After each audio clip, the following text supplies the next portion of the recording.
until a song began to rise from a ruined cathedral. No one knew who sang it or what it wanted. The voices had no bodies, only echoes that promised salvation.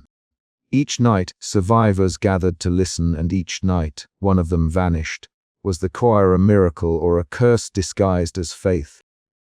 This is the choir that sang after the world ended, where the last song on earth might not be sung by the living. The world had ended in a silence so complete that even the wind seemed reluctant to stir the dust that choked the skeletal remains of cities. Yet here, in this shattered cathedral, a sound rose each night, a choir singing without bodies, their voices threading through the broken stone, like ghosts weaving a fragile tapestry of hope and dread. I remember the first time I crossed the threshold of this ruined sanctuary. The heavy oak doors, swollen and cracked, groaned under my hand as I pushed them open, revealing a vast hollow inside. Moonlight spilled through the fragmented stained glass, casting fractured shards of color that danced across the broken pews and the cracked stone floor. The air was thick with the scent of decay and cold stone, but beneath that lay something more elusive, a whisper of something sacred, or perhaps profane. Survivors had gathered before me, their faces pale in the dim light, eyes wide with a mixture of fear and yearning. Mara was among them, her slender figure huddled near the altar, her pale hands clutching a worn piece of cloth from her tattered coat. Her eyes reflected the faint glow of the flickering flame from a makeshift lantern, haunting and ethereal. Elias stood nearby, his stocky frame rigid, scars marring his weathered face. He scanned the shadows with a soldier's vigilance, distrust etched deeply in his furrowed brow.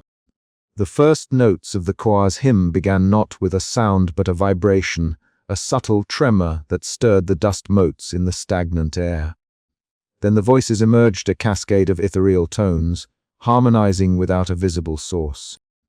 It was as if the very stones of the cathedral were singing, ancient and sorrowful.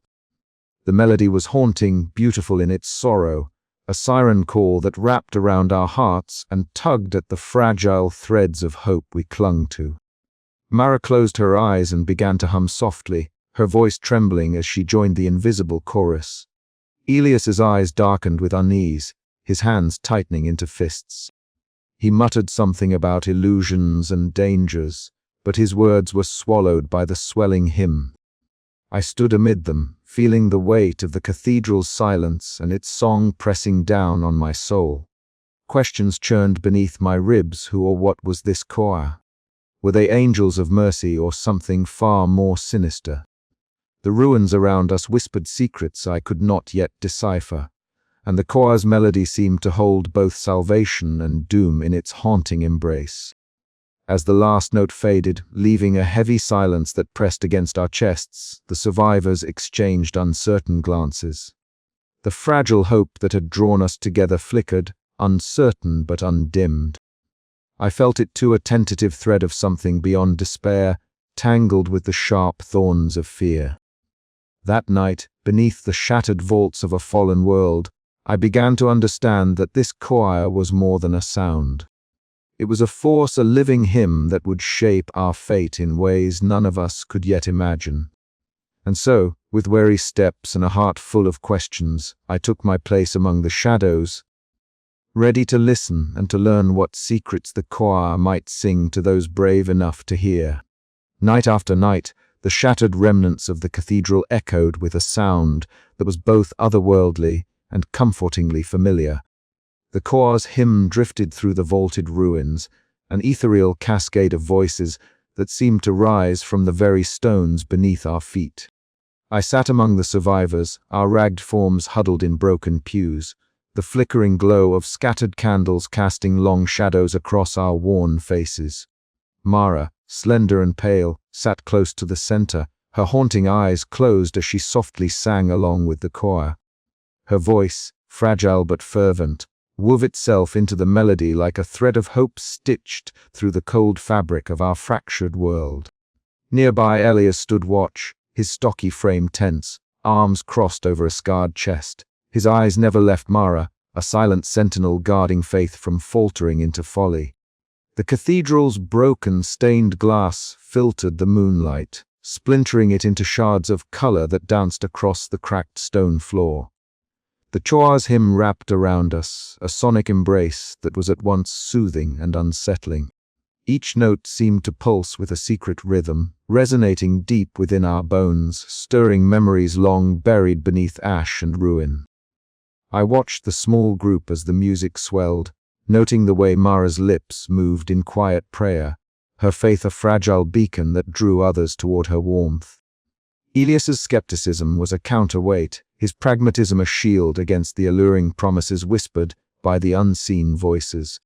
Between them, the survivors found a tentative balance, their disparate hopes and fears entwined by the choir's haunting melody. Yet beneath the fragile camaraderie, an undercurrent of unease thrummed like a low drone. The choir's voices, though beautiful, carried with them a subtle dissonance, a vibration that unsettled the air and stirred shadows in the corners of the cathedral. I felt it keenly, a whisper beneath the hymn, a tremor that teased at the edges of reason. During moments when the melody shifted, growing quieter or more intense, I caught glances exchanged among the group, furtive, questioning. Mara's unwavering devotion clashed silently with Elias's wary gaze, and I could feel the tension coiling between faith and doubt like a serpent waiting to strike. The choir's song was no mere comfort. It was a force that permeated our souls, bending our will and knitting our fears into a shared tapestry. I found myself drawn deeper into its spell, both repelled and fascinated, compelled to understand the source of its power. As the hymn faded into silence, the survivors lingered in the cathedral's hushed gloom. Mara's whispered prayers trailed off, her eyes opening to meet mine with a mixture of hope and desperation. Elias shifted uneasily, his protective stance unyielding, as if preparing for threats both seen and unseen. I closed my journal, the words trembling on the page like fragile echoes of the night. What was this choir that sang to us from the shadows? A beacon of salvation in a world undone, or a siren song luring us toward an unknown abyss? The cathedral held its breath, and so did we, caught between the fleeting warmth of faith and the cold whisper of dread. Tomorrow night, the hymn would rise again, and with it, the uncertain promise of salvation or something far darker. In the half-light of dawn, I lingered in the ruins, listening to the cathedral's silence, haunted by the echo of those voices that had sung us into uneasy hope. The choir had claimed another night, and with it, a deeper mystery that would not be denied. I rose, the weight of the coming days settling heavy on my shoulders. The choir's song was a tide pulling us all, and I was determined to chart its course, no matter the cost. The night was far from over, and the echoes in the dark had only begun their haunting. The candle flames flickered as dusk deepened into night. Mara's soft voice blossomed in the cathedral's hollow, her devotion a fragile glow amidst the ruins. Elias's watchful eyes traced the cracked walls, muscles coiled against threats both real and imagined. I sat between them, my fingers tracing the worn leather of my journal, every note of the choir's hymn weaving a spell that bound us closer, yet frayed the edges of our reason. The melodies wrapped around us, rising and falling like the breath of the world itself, a sound as ancient as the stones beneath our feet. It was a song of hope and warning, a hymn that promised salvation yet whispered of loss. I felt it settle into my chest, a slow drumbeat that quickened with each chorus, calling us to faith while sowing seeds of doubt. Mara's hands clasped tightly in prayer, her pale face illuminated by candlelight, eyes shining with a light that was both fierce and fragile. Elias shifted beside her, his jaw clenched, the scars on his hands a testament to battles won and lost. Between them, the survivors murmured prayers and shared glances, their voices small against the choir's rising tide. As the hymn reached its crescendo, the air thickened with tension, the sound rippling through the cathedral like a living thing. Shadows danced along the broken pews, and I felt the weight of unseen eyes watching, waiting. The choir's song was no mere music, it was a summons, a call to something beyond understanding, When the last note faded, silence fell like a shroud. The group exhaled collectively, some with relief, others with a tremor of fear. Mara opened her eyes, meeting mine with a hopeful smile, while Elias's gaze remained wary, scanning the darkness beyond the shattered windows. I closed my journal, the words within heavy with questions unanswered. The Choir's hymn had drawn us together, but at what price? Was this fragile hope a balm for our battered souls, or a trap set in the ruins of a dying world? Tomorrow night, the choir would sing again, and we would listen, caught once more between faith and fear, hope and despair, salvation and the unknown. The cathedral was alive with a strange pulse that night, the kind that settled deep beneath skin and bone, whispering promises wrapped in shadows. Flickering candles cast trembling light on crumbling stone, their flames dancing in rhythm with the unseen Choir's hymn. I sat among the ragged group, each face etched with the same tentative hope I bore, listening as those ethereal voices reached through the hollow arches, weaving a song both haunting and beautiful. The melody held us captive, a fragile thread connecting our fractured souls amid the desolation outside. Mara, as always, sang softly beneath her breath, her pale lips moving in reverence, eyes closed as if the music could shield her from the horrors we'd endured. Elias sat rigid, his hands clenched, surveying the gathering with a protective gaze that never wavered. As the hymn swelled, a weight settled over me, a sense of something both sacred and terrible entwined in those harmonies. I glanced around, noting the absorbed faces, the trembling hands, the tight grips on worn relics and scraps of faith. The choir's song promised salvation, a light in the darkness, yet beneath that promise lurked a shadow I could not name. The final note quivered and faded, leaving a suffocating silence that pressed against my ears. Then, a sharp intake of breath broke the stillness. Mara's eyes snapped open, wide with alarm. "Thomas," she whispered. The man who had sat beside her was gone. The seat was empty, no sign of struggle, no trace left behind. Just a cold space where a survivor had been moments before. A ripple of panic spread instantly. "Where did he go?" Elias demanded, voice rough with disbelief. "He was right here," no one answered. The shadows seemed to close in, swallowing the quiet that followed. I stood slowly, scanning the faces around me for answers that would not come. Mara sank to her knees, hands clasped in prayer, murmuring pleas for Thomas's soul. Elias's jaw tightened, his eyes darkening with suspicion and fear. The air grew thick with tension, the fragile bonds we'd nurtured cracking under the weight of this new terror. Was the choir's hymn a blessing or a curse? Had we been lured into a trap disguised as salvation? My mind raced, grasping for understanding amid a swirling storm of dread and hope. I felt the old guilt rise, a familiar, suffocating presence. Thomas's disappearance was not just a loss, it was a harbinger. The choir's promise had exacted its price, and I could no longer stand by as a mere witness. Questions burned in my chest. What was this choir? What did it want from us? And how many more would vanish beneath its haunting song? That night, as the survivors whispered fears and prayers, I retreated to the shadowed recesses of the cathedral, clutching my journal. The pen felt heavy in my hand, each word a small act of defiance against the encroaching darkness. I wrote of the vanished, of the fractured trust, of the impossible choice looming before us all. The choir's hymn had ended, but its echo lingered, a spectral thread pulling at the edges of my sanity. And somewhere deep within those haunting melodies, I sensed a truth waiting to be uncovered, a truth that could either save us or doom us all. As I closed the journal, the cathedral seemed to breathe around me, the shadows shifting with whispered voices just beyond hearing. The night was far from over, and neither was the nightmare that had begun with a single disappearance. I steeled myself. Tomorrow I would seek answers. But tonight I was left with only the choir's fading song and the gnawing certainty that nothing would ever be the same again. The lantern's flicker cast long, wavering shadows across the cracked stone altar, where Sister Agnes carefully unrolled a brittle parchment stained with centuries of dust and neglect.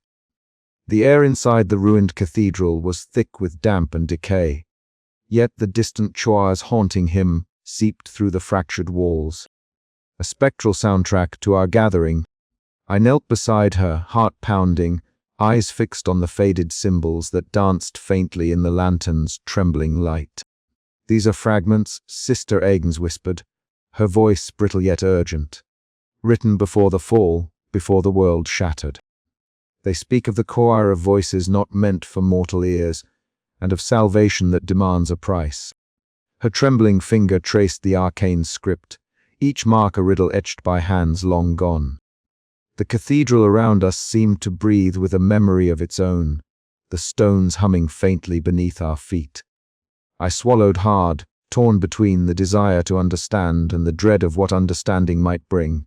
Elias stood nearby, his arms crossed tightly over his scarred chest. His eyes, sharp and wary, flicked from the ancient text to the shadows lurking beyond the lantern's glow. "We can't afford distractions," he said gruffly, voice low but filled with an edge that betrayed his fear. "This choir, whatever it is, it's a trap. We need order, not superstition." I met his gaze, feeling the weight of his pragmatism pressing against my own restless curiosity. "But if we don't know what we're dealing with, how can we protect ourselves?" He shook his head, frustration etched deep in the lines around his mouth. "Protection comes from trust and discipline, not chasing ghosts in the dark." The tension between us was palpable, a fragile thread threatening to snap as the choir's hymn swelled, weaving through the cathedral's broken arches like a siren's call. Sister Agnes looked between us, her eyes shadowed with sorrow and wisdom. "The texts speak of a fallen celestial order," she murmured, "a choir not of angels, but echoes remnants of a grace corrupted by the apocalypse. They sang to save, but their salvation was twisted into a snare. A cold shiver ran down my spine. The idea of salvation bound with entrapment, hope laced with doom, echoed the very turmoil twisting in my gut. I pulled out my journal, eager to capture every word, every symbol, afraid that forgetting would mean losing the fragile thread of truth that might save us or doom us all. As I scribbled feverishly, the cathedral's cracked, stained glass windows caught the last light of a dying sun. A sudden gust whispered through the shattered panes, scattering shards like crystal tears across the stone floor. The sound was sharp, startling like the faintest echo of a warning. Murmurs rippled through the gathering survivors. Mara's pale face was drawn, eyes wide and haunted as she clutched a frayed prayer cloth. Elias's jaw tightened, muscles coiling with the instinct to protect, to control.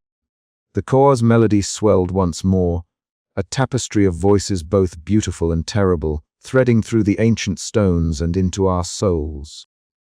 I closed my journal briefly, looking up into the cavernous darkness above. The cathedral's vaults, shattered and skeletal, framed the night sky vast and indifferent.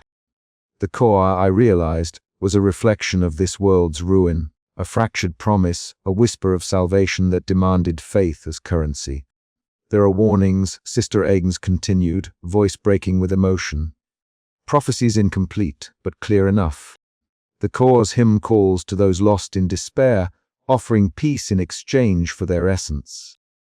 Each voice added to the eternal song, a sacrifice that sustains the choir's power." A cold dread settled over us like a shroud. The first disappearance, the vanishing of a listener at the hymn's end, it all fit into a pattern darker than any of us dared admit. Yet Mara clung to hope, her whispered prayers threading through the cathedral's shadows like fragile light. Elias stepped forward, voice firm. "We can't wait for answers from ghosts and faded writings. We need plans, defenses. This choir isn't salvation, it's a threat." His words struck a chord, but also deepened the fissures within our fragile group.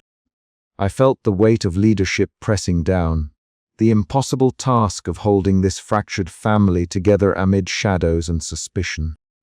That night, as the choir resumed its eerie hymn, I sat alone in the cold crypt beneath the altar, journal open on my knees.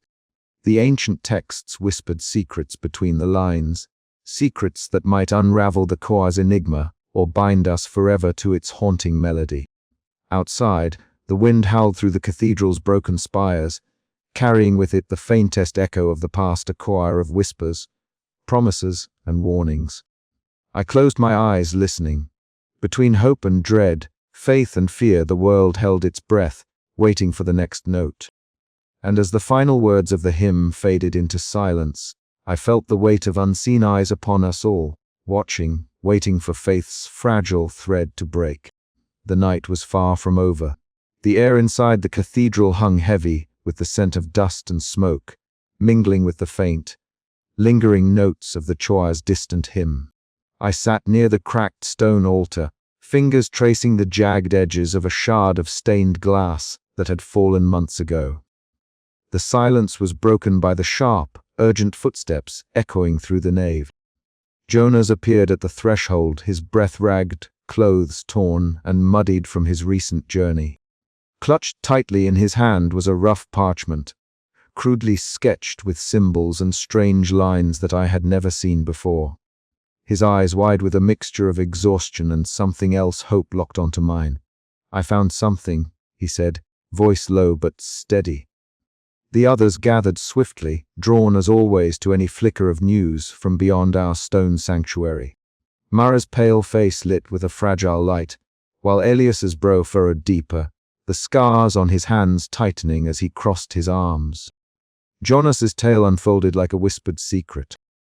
Beyond the shattered walls, through the cracked streets and twisted metal skeletons of cars, he had seen signs, markings etched into wood and stone that suggested others still survived. Strange symbols, almost like a language but alien in form, marked safe paths or warned of dangers. Small camps flickered with firelight in the distance, signs of life in a world that had long given up on such luxuries. "They were out there," Jonas said, voice barely more than a breath. "Not just shadows or ghosts, real people like us, but—" His pause was heavy, the unspoken threat hanging thick. Mara's lips trembled as she looked toward the choir's shattered, stained glass windows, as if the promise of salvation from the ethereal voices might now be questioned. Elias stepped forward, his voice gruff and wary. "Or they're a trap. We don't know what's out there, and we can't risk bringing danger inside these walls." I took the map from Jonas, running my fingers over the strange, indecipherable marks. The symbols whispered of a forgotten language, or perhaps a new one born from survival's harsh necessity. Somewhere in the lines and curves lay hope, and perhaps peril. The choir's hymns still echoed faintly overhead, a reminder of the fragile sanctuary we had built around those voices. "We have to consider both," I said, voice steady though my heart hammered. "We cannot ignore the possibility of others, but neither can we abandon caution. The choir's promise is not without cost, but the world beyond these walls is no less cruel." Mara stepped closer to me, her eyes bright with the fierce conviction that had always anchored us. If there are others, maybe salvation isn't just a song. Maybe it's something we have to find with our own hands. Elias's jaw clenched, the tension in the room thickening like a storm about to break. And if they're hostile, we can't afford to be naive. The conversation spiraled, voices rising and falling like the tides, each word a wave crashing against the fragile hope that sustained us. Outside, the wind moaned through the broken arches, carrying with it the faintest echo of the choir's hymn, both a promise and a warning. As night deepened, I found myself alone near the altar once more, the map spread before me. The strange symbols pulsed with a silent urgency, a call to venture beyond or a trap laid in shadow. The choir's songs had always been a beacon in the darkness, but now the darkness beyond our walls whispered back with its own secrets. I closed my eyes, listening to the faintest notes of the hymn weaving through the cold stone. The choice ahead was no longer between faith and fear alone, it was between the haunting melody of salvation and the uncertain silence of the outside world. And somewhere in that silence, the fate of us all awaited. The night held its breath, and so did we.